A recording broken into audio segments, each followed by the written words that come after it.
Ahmed Botana Kolo. D'abord Nzambe, merci. Na Jésus qui nous arrête. Na sa grandeur, le prophète Paul Dominique, na Oyo initiative. A Memeli Bisso à travers le Loban Nzambe. Alors aujourd'hui, Tozali, samedi, Nazela pour na salon, na club Miba, na avenue ya Bodil 3. Yango wana lelo mama toza Nazela na poteo pour na manifester ka présence na maloba l'homme de Dieu, Nazela salongo. Yango wana vraiment Nazela oyo avenue oyo vraiment kangama kimingi. Yango lelo Kolo akami pona toya o moni sa présence pe ko tia propriété na avenue oy ya Bodil 3 na club Miba.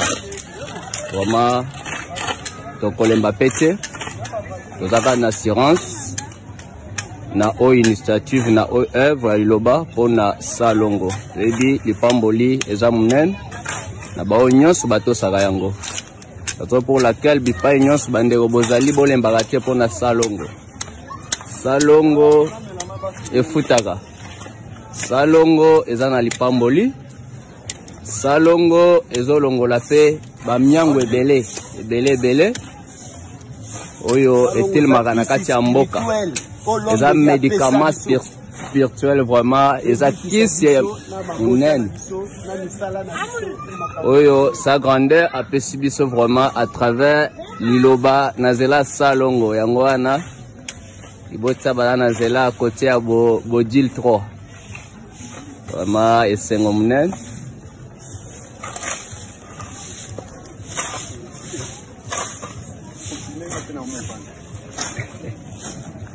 Vraiment bomoni mamo yale mbakate yewana lelo lesusu azali akotika libota ai mema chena bwa kuchoka bwa salongwe lelo tujimubojini 3 muchikisha tujitwenza salongo bwa kulongolola njila yetu salongo jusulula salongo ujuwenza mijumu ya malo abuni salongo ujukangula bajibakangi bwa salongo ujusulula bijibika lebisika na sheba kujika mumalaba salongo ujusulula nyinganga mikalibota yonsu chisamba chonsu chabana baliloba kanuchoko to ikala ibima na chishiki wakala kulonda meya lomdeje prophet konde ajimwikala mwakula mweza iso swande bwa salongo. Amen libota. Amen vraiment bolandi mama ye vraiment alembaka na ete azan assurance ayebi